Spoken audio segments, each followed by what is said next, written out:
성경 말씀 사도행전 16장 35절에서 40절의 말씀입니다. 주여 감사합니다. 35절부터 40절까지 같이 읽습니다. 시작. 날이 새매 상관들이 부하를 보내어 이 사람들을 놓으라 하니 간수가 그 말대로 바울에게 말하되 상관들이 사람을 보내어 너희를 놓으라 하였으니 이제는 나가서 평안히 가라 하거늘 바울이 이르되 로마 사람인 우리를 죄도 정하지 아니하고 공중 앞에서 때리고 옥에 가두었다가 이제 와서 우리를 데리고 나아가야 하리라 한데 부하들이 이 말을 상관들에게 보고하니 그들이 로마 사람이라 하는 말을 듣고 두려워하여 와서 권하여 데리고 나가 그 성에서 떠나기를 청하니 두 사람이 옥에서 나와 루디아의 집에 들어가서 형제들을 만나보고 위로하고 가니라. 아멘. 사도행전 16장 마지막 단락인 35절에서 40절. 하나님의 이제 은혜 섭리 가운데서 바울과 또 실라가 감옥에서 이제 풀려나는 이야기. 그러니까 정상적으로 가두었던 자들의 손에 의해서 이제 오히려 풀려나는 이야기를 다루고 있습니다. 35절에 날이 새매 상관들이 부하를 보내어 이 사람들을 놓으라 하니, 간밤에 사실은 이 간수들 사이에서, 아니면은 상관들이라 했습니다. 간수들의 상관들입니다. 바울과 실라를 잡아들이라 이제 명했던 이제 그 관리들이 그 밤새 또 그들에게 개인적으로 무슨 일이 일어났는지는 모르겠습니다. 그런데 느닷없이 그 사람들이 날이 새면서 바로 뭐예요? 이들을 풀어주라 이렇게 이제 명을 내립니다. 성경에는 이 부분에 대해서는 정확하게 기록해 놓았지 않았지만은 충분히 이렇게 이제 생각하면서 접근할 수 있을 것 같습니다. 자, 지난날에 바울과 실라를 이제 가두었는데, 그런데 밤새 일어나는 일들 가운데서 심상치 않은 일, 지진이 일어났다 했습니다. 지진이 일어나고 자연적인 이런 현상이 일어날 때에 그때나 지금이나 사람들은 얼마나 연약한지요. 여러분 보세요. 어떤 사람들은 집안에 있는 접시가 하나 떨어져서 깨어지면은 어떤 분은 그렇게 질문을 합니다. 목사님 이게 무슨 뜻일까요? 접시가 깨졌습니다. 그런단 말이에요. 저는 그럴 때마다 그런 이야기를 합니다. 뜻이 있기는 무슨 뜻이 있어? 그냥 떨어져서 깨졌지. 그런데 사람들은 의미 부여하기를 너무 좋아한단 말입니다. 그러다가 조금 넘어지게 되어지면은 이게 무슨 뜻일까? 라든지 뭐 이런 식으로 좋은 일이든 나쁜 일이든 간에 자꾸 그런 이제 의미 부여를 한다든지, 감기에 걸리게 되어지면은 내가 벌을 받았나 이렇게 이제 말을 한다든지, 그게 사람이란 말입니다. 또 그런 경우는 있죠. 하나님께서 특별한 이제 계시를 통해서 우리에게 뭔가 메시지를 주려고 할 때에 일어나는 그런 일들은 있지만은, 그러나 하나님께서 늘 항상 그런 식으로 우리에게 말씀하신다고 한다면은 이 세상의 사람들이 어떻게 살아가겠습니까? 하나님께서 만들어 놓으신 자연의 법칙에 의해서 우리는 살아가다가 그 가운데서 특별히 하나님이 한 번씩 우리에게 신호를 주시고 메시지를 주시기 위해서 어떤 일들이나 사건을 통해서 말씀하실 뿐입니다. 그러나 여러분, 보통의 사람들은 이런 일들이 일어나거나 하면은 이게 도대체 뭘까라는, 자, 그런 쪽으로 이제 접근해 보기 시작하면은 심상치 않은 일이 분명히 벌어진 그런 사실입니다. 어젯밤에 있었던 일은 땅이 진동했다 했습니다. 그죠? 접시 하나만 깨져도 의미 부여를 하기를 좋아하는 인간인데 땅이 흔들렸습니다. 그러면은 얘들은 분명히 뭔가 찝찝한 겁니다. 자, 그럴 때에 원인을 찾아갈 때 그들이 머릿속에 스쳐가는 것은 뭡니까? 어젯밤에 이곳에 사는 사람이 아니라 타 지역에 사는 사람들이 이제 왔는데 그들을 어떻게 했습니까? 옥에 가두었습니다. 그런데 옥터가, 그 자리가 땅이 흔들리다라는 것은, 이것은 하나님을 믿지 아니하는 사람 입장에서는 뭔가 막연한 두려움, 찝찝함, 쭉 이렇게 밀려온단 말입니다. 그럴 때에 그런 이제 사람들을 그냥 데리고 있는 것보다야 그냥 내보내고 쫓아내는 것이 더 낫지 않겠느냐라는 이 생각을 가지고 날이 새자마자 그들은 바울과 신라를 감옥에서 풀어주라. 그리고 이곳에서 추방을 시켜라. 라는 이제 명령을 이제 내리게 되어지는 겁니다. 그리고 여러분들 여기에 35절에서 나리세메라는 이 단어가 또 어떤 뜻을 가지고 있느냐 하면은 시간적인 이제 나리새, 밤이 지나고 이제 해가 뜨는 그런 개념도 있지만은 또 하나는 뭐냐니까 어떤 사건이 하나가 일단락이 되어지고 새로운 이제 이야기의 시작, 반전을 이야기하는 겁니다. 그러니까 여기서 날이 샜다는 말은 뭐냐? 지난 날 밤에 있었던 그런 일들, 바울과 신라가 옥에 가둬졌던 그 일들이 이제 하나님의 은혜 가운데서 이제 일단락이 되어지고 새로운 사건으로 반전이 되어졌다라는 그런 뜻을 가지고 있다라는 거죠. 자, 그러면은 어떤 반전이 일어나게 되느냐? 가두었던 사람들이 이제는 어떻게 한다는 거예요? 그들이 스스로 바울과 신라를 풀어준다라는 이야기입니다. 그러면은 이 풀어주는 과정 속에서 조금 더 이제 자세하게 들어가 보게 되어지면은 또 어떤 또 재미난 일이 있느냐 보면은, 자, 바울과 신라를 이제 풀어줍니다. 풀어주는데 바울과 신라가 안 가겠다라는 겁니다. 안 풀려나가겠다는 겁니다. 이 상황적인 반전이 이들을 잡아 가두었던 사람들을 어떻게 합니까? 당혹스럽게 만들어 버립니다. 자, 보십시오. 37절에 보니까 바울이 이르되 로마 사람인 우리도 죄를 정하지 아니하고 공중 앞에서 때리고 옥에 가두었다가 이제는 가만히 내보내고자 하느냐? 아니라 그들이 친히 와서 우리를 데리고 나가야 하리라 한데, 그러니까 우리를 잡아 가두었던 명을 내렸던 사람들이 직접 이곳에 와서 우리를 데리고 나가든지 아니면은 우리는 나가지 않겠다. 시시비비를 가리자라는 겁니다. 시시비비를 가리자. 바울과 신라가 이렇게 시시비비를 가리자고 담대하게 이렇게 큰 소리 칠 수 있었던 근거가 뭐냐? 바울과 신라가 누구라는 겁니까?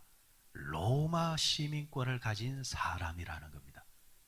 당시 법에 의하면은 로마 시민권을 가진 사람은 사형도 시킬 수 없을 뿐더러, 그리고 이들을 함부로 기소를 해서 타 지역에서 재판을 할 수가 없습니다. 만약에 로마 사람이 나는 황제 앞에 가서 판결을 받아야 된다 이러면은 그들을 절대 재판을 할 수가 없습니다. 그들을 데리고 진짜 큰 죄질이 나쁜 사람이라 할지라도 반드시 로마로 압송을 해서 그곳에서 판결을 받게끔 되어 있습니다. 그게 로마 사람들이 가지는 강력한 권리입니다. 여러분들 그 나라마다 이제 그 여권이 있잖아요. 여권. 우리가 외국에 나가면은 여권을 이제 가지고 나가야 되잖아요. 여권 없으면은 비행기를 탈 수도 없고 통과를 할 수도 없지 않습니까? 그리고 외국에 나가서 여권을 잊어버리게 되어지면 또 곤욕을 치르는 경우도 있지 않습니까? 자, 이 여권마다 뭐가 있느냐니까 파워가 있습니다. 파워. 어느 여권을 쥐고 있느냐에 따라서 이게 힘이 다르다는 겁니다. 그런 면에서 옛날에 비해서 우리나라 이 여권이 파워 랭킹이 많이 올라와 있습니다. 그 여권에 파워가 있다는 말은 반대로 뭐예요? 그 나라에 뭐가 있다는 겁니까? 그 나라의 국격이 그만큼 높다라는 것. 자, 그런 면에서 여러분 오늘날 이 여권의 파워 랭킹 1위 어디겠습니까? 어디겠습니까? 오늘날의 로마를 할 수 있는 미국입니다. 그래서 미국 시민권을 가지고 있는 사람, 미국 여권을 가지고 있는 사람들은 함부로 구속을 할 수가 없습니다. 대사관에서 요구하면은 그 사람을 넘겨줘야 합니다. 왜 그러냐니까 그 시민권을 가지고 있는 자기 때문입니다. 이 사람은 죄를 지었다 할지라도 우리가 자국에 가서 자국법에 의해서 이 사람을 재판해야 되겠어 하면은 웬만하면은 다 내줘야 된다는 겁니다. 그게 나라의 파워입니다. 그러니까 지금 이 시대는 지금의 미국과 견줄 수 없는 파워를 가지고 있는 나라 어디냐니까 로마입니다. 로마. 그런 이제 권리를 가지고 있는데 이 바울이 그 전날까지는 입 딱 다물고 있다가 보십시오. 두들겨 맞을 때도 가만히 있었단 말이에요. 우리 같으면은 벌써 이야기했잖아요. 때리려고 하면은, 잡아가두려고 하면은 바로 이 자신의 권리를 알기 때문에 우리는 로마 시민이니까 너희들이 함부로 할 수 없어, 이렇게 할 수 있었는데, 바울과 실라가 그때는 입을 딱 다물고 있다가 그 다음날 이제 오히려 풀어주겠다고 하니까 느닷없이 하는 말이, 우리는 로마 시민인데 왜 이런 방식으로 우리를 가두고 그리고 이렇게 우리를 해했느냐 하고 따진단 말이죠. 그러자 이들을 가두었던 자들에게 이 소식이 들려지게 됩니다. 자, 보십시오. 38절에 보니까 부하들이 이 말을 상관들에게 보고하니 그들이 로마 사람이라 하는 말을 듣고 어떻게 했다 했습니까? 두려워했다. 큰일 났다, 이거 뭔가 큰일 났다. 여러분, 이들의 입장에서는 아마 또 이렇게 생각할 수 있을 것입니다. 합리적으로 접근하면은 저들이 어제는 가만히 있다가 두들겨 맞을 때는 가만히 있다가 지금 와서 이렇게 말한다는 것은 저들이 함정에 파놓은 것에 우리가 걸려든 것은 아닐까. 충분히 이렇게 생각할 수 있잖아요. 그러니까 복잡해지는 겁니다. 도대체 지금 무슨 일이 벌어지고 있는 거지? 이런 이제 복잡한 생각이 지금 드는데, 그러면은 우리는 그들이 생각하는 놔두고 바울과 실라가 왜 이렇게 했을까? 바울과 실라가 그 전날 어려움에 처하기 전에 그럴 수도 있는데 왜 뒤에 와서 느닷없이 이렇게 말을 하는 걸까? 저는 이것을 두 가지로 생각해 볼 수 있을 것 같습니다. 신앙적인 측면에서, 영적인 면에서 접근을 해보면은, 자신들을 옥에 가두고 자신들을 결박하는 것, 그리고 자신들을 풀어주는 주체는 가두었던 너희들이 아니라는 이야기입니다. 잠시 너희들에 의해서 우리가 옥에 가둬졌지만은 그 또한 하나님의 섭리 가운데서 진행된 일뿐이지, 너희들이 가둔다고 해서 가둬지고 너희들이 풀어준다고 해서 풀려나는 존재가 우리가 아니라는 겁니다. 다시 말해서 신앙의 자존심이 분명했던 사람이 바울과 실라입니다. 오늘날 현대인들, 나약한 그리스도인들의 특징이 뭐냐면 세상적인 자존심은 넘쳐납니다. 세상적인 자존심은 나보다 누군가가 낫다 싶으면 기분 나빠할 정도로, 그죠? 자존심이 얼마나 센지 몰라요. 그런데 하나님을 향해서 신앙에 대한 자존심이 너무 형편없다라는 거죠. 하나님의 이름이 모욕을 당한다든지, 하나님의 거룩한 교회가 추락한다든지, 별로 거기에 대해서 생각이 없어요. 나한테 손해만 안 오면 되지, 그것으로 끝입니다. 그런데 여러분, 이렇게 생각해 보십시오. 내 아버지가 모욕을 당하고 있고 내 어머니가 모욕을 당하고 있고 내 자식이 모욕을 당하고 있으면 기분 안 나쁘다면 그 사람이 가족입니까? 아니죠. 그런데 오늘 현대인들은 내 아버지라는 하나님의 이름이 모욕을 당해도 별로 대수롭지가 않아요. 오히려 세상 사람들이 비율을 맞춰야죠. 저들이 교회를 어떻게 생각하겠습니까? 저들이 세상이 교회를 어떻게 생각하겠습니까? 늘 이런 식으로만 말한단 말이죠. 자신의 개인의 문제가 생겼을 때는 그렇게 미쳐 날뛰던 사람들이 하나님의 이름과 교회 이름이 나올 때는 어떻게 그렇게 점잖해지는지 모르겠어요. 그만큼 자기와 크게 상관이 없다는 식입니다. 내 것에 대해서 여러분 모욕이 당하면은 기분 좋은 사람 아무도 없습니다. 하나님은 우리를 내 것이라 했잖아요. 그럼 우리는 그분이 누굽니까? 내 아버지고 하나님이 나의 것이잖아요. 자, 바울은, 실라는 이 자존심이 분명한 사람입니다. 잠시 너희들에 의해서 결박을 당했지만은, 그러나 결박당한 것도 하나님의 뜻이 있고, 그리고 지금 풀려나는 것도 너희들이 명을 내려서 우리가 풀려나는 것이 아니라 지난밤에 있었던 지진이나 지난밤에 일어났던 일련의 사건들을 비춰볼 때에 우리를 풀어주신 분은 누구냐? 하나님이시다. 그러니까 위에 앉아가지고 명을 내려서 우리를 풀어주라 하라 하지 말고 우리 앞에 당당히 와서 정확하게 말을 해라. 이 당당함이 바울과 실라에게 있었다라는 겁니다.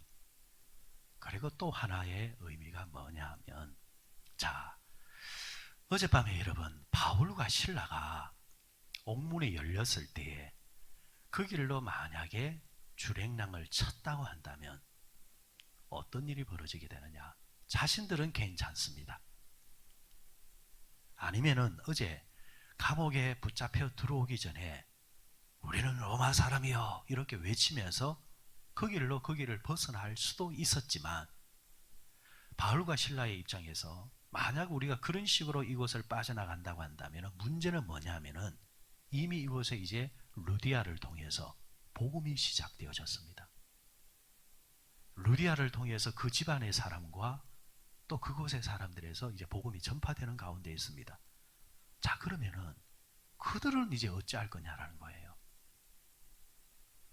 우리는 빠져나가면 되겠지만 남겨진 저들은 어떻게 하겠느냐?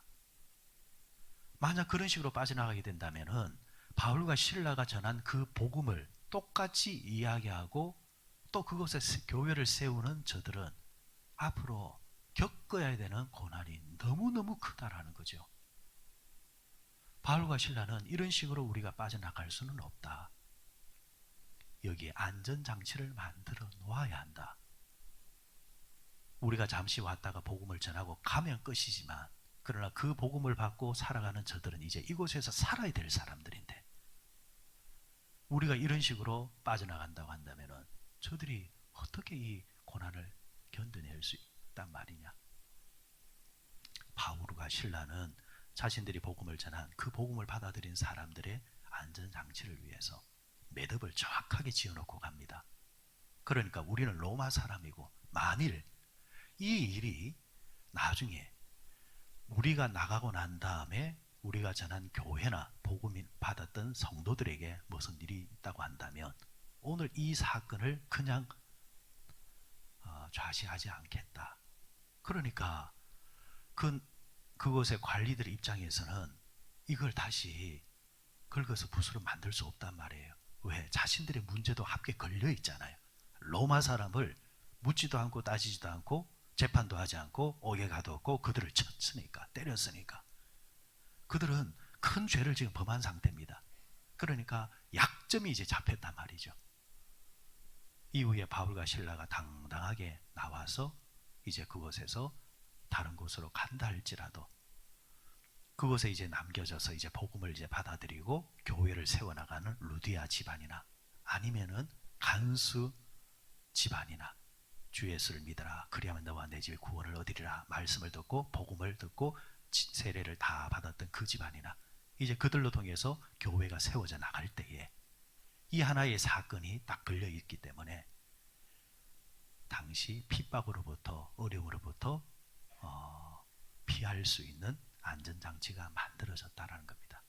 자, 1년에 이런 과정을 가만히 이제 보게 되어지면은 이 지혜가 어디서 오느냐는 겁니다. 이 지혜가 하나님이 주시는 성령의 감동을 통해서 온다라는 거죠. 세상의 지혜는 순간순간 빠져나가는 게 지혜입니다. 미꾸라지처럼 빠져나가는 게 그게 지혜라고 말해요. 그러나 하나님의 지혜는요, 잠시 내가 고난을 당할지언정 이걸 통해서 또 하나님께서 만들어 가신 섭리가 있다라는 것을 믿으면서 그 고난도 어려움도 믿음 안에서 이겨내면서 그리고 그 뒤에 찾아오는 영광까지 볼 수 있는 그 능력이 하늘이 주시는 그 지혜를 가지고 있는 자들입니다. 말씀을 맺겠습니다. 저는 그런 면에서 그 옛날의 어머니들이 참 지혜롭다고 봐요. 집안을 위해서, 가족들을 위해서, 자식들을 위해서 지혜가 많았어요. 그런데 젊은 사람들이 보면 그게 지혜라고 말 안 해요. 뭐라고 말합니까? 어리석다 말해요. 그런데 가만히 보면 그게 어리석은 게 아니죠. 그게 지혜입니다. 그 지혜를 통해서 뭐예요? 가정을 살려냈고 자식들을 살려냈고 자신은 조금 고난을 받을지언정 자신은 좀 어려움을 당할지언정 그러나 이렇게 해야만 가정이 살고 내 자식이 산다라는 것을 알기 때문에 참을 수 있다는 거죠.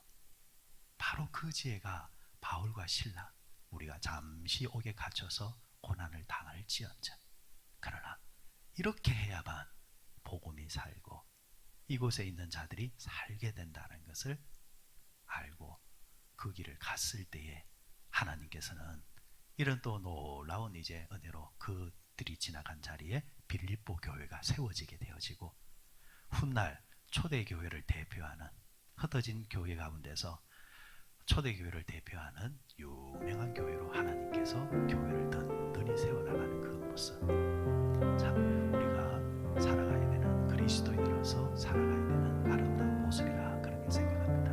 오늘 이 아침에도 하나님 주시는 성령의 지혜가 여러분들 가득하시고 돌아가셔서 사실 때에 여러분이 지나가는 그 자리마다 이런 하나님의 아름다운 지혜가 넘쳐나시기를 주님의 이름으로 축원드립니다.